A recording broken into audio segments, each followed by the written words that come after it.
আগামী দিনে ভারত বাংলাদেশ সম্পর্কের দিকে তাকাবো এবং এটার উদ্দেশ্যটা হচ্ছে এটাকে একটা ইরিভার্সিবল ট্র্যাজেক্টরিতে নিয়ে যাওয়া, যেন কোন দল বা কে ক্ষমতায় থাকলো এটার উপর যেন এটা নির্ভর না করে। তিনটি কারণ আমি যে এখানে এসেছি মূলত, একটা তো হচ্ছে এসানুল করিম সাহেব এবং ওনার অনেক গুণের কথা আমরা আজকে শুনেছি। তবে একটা বিষয় যদি আপনারা বিবেচনা করেন, আমার মনে হয় না বাংলাদেশে এখন পর্যন্ত আর দ্বিতীয় ব্যক্তি আছে যিনি বাংলাদেশের রাষ্ট্র এবং সরকারের সর্বোচ্চ পর্যায়ে প্রেস সেক্রেটারির দায়িত্ব পালন করেছেন। আমার মনে হয় এই একটা কথাই যদি আমরা বলি, কারণ উনি মহামান্য রাষ্ট্রপতির সাথে ছিলেন এবং মাননীয় প্রধানমন্ত্রীর সাথে ছিলেন, বিএসএস তো ছিলেন, এবং আজকে এখানে আপনারা অনেকে আছেন ওনার সাথে আপনারা কাজ করেছেন। এবং ওনার স্মৃতির প্রতি শ্রদ্ধা জানানোর জন্য যে এক্সিলেন্স একটা কথা ব্যবহার করা হয়েছে, যে excellence award, media excellence award, এটা অবশ্যই যথার্থ। এবং আজকে যিনি প্রথমবার মতো যাকে আমরা এটা দিয়ে সম্মানিত করলাম, স্বীকৃতি জানলাম, আফসান চৌধুরী সাহেব, তাকেও আমার অভিনন্দন জানাচ্ছি।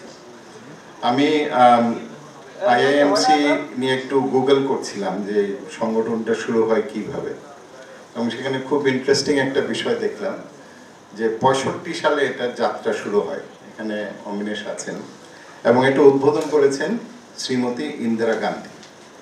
তিনি ওই সময় ভারতের তথ্য এবং সম্প্রচার মন্ত্রী ছিলেন। পরবর্তীতে অবশ্য পররাষ্ট্র, স্বরাষ্ট্র, প্রতিরক্ষা, অর্থ প্রধানমন্ত্রী হওয়ার পথে।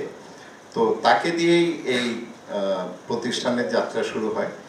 আমার সম্মানিত সহকর্মী মহান জাতীয় সংসদে এবং জাতীয় প্রেস ক্লাবের সভাপতি যে কথাটি বলেছেন, আমার মনে হয় বাংলাদেশও আমাদের এটা নিয়ে ভাবা উচিত। এখানে আমাদের অনেক বিষয় আছে যেগুলো আমরা সারা বিশ্বের কাছে তুলে ধরতে পারি। আর বাংলাদেশ ভারত সম্পর্ক আমি জানি আপনারা নানানভাবে এই সম্পর্কটাকে ফ্রেম করা হয়, তবে আমার কাছে যে একটা বিষয় খুবই গুরুত্বপূর্ণ, এবং যেহেতু আজকে আপনারা পরিবেশের কথা বলছেন, সেটি হচ্ছে দেখেন, আমরা যদি আমাদের পৃথিবীর দিকে তাকাই, এটা কিন্তু একটা ওশিয়ানিক প্ল্যানেট।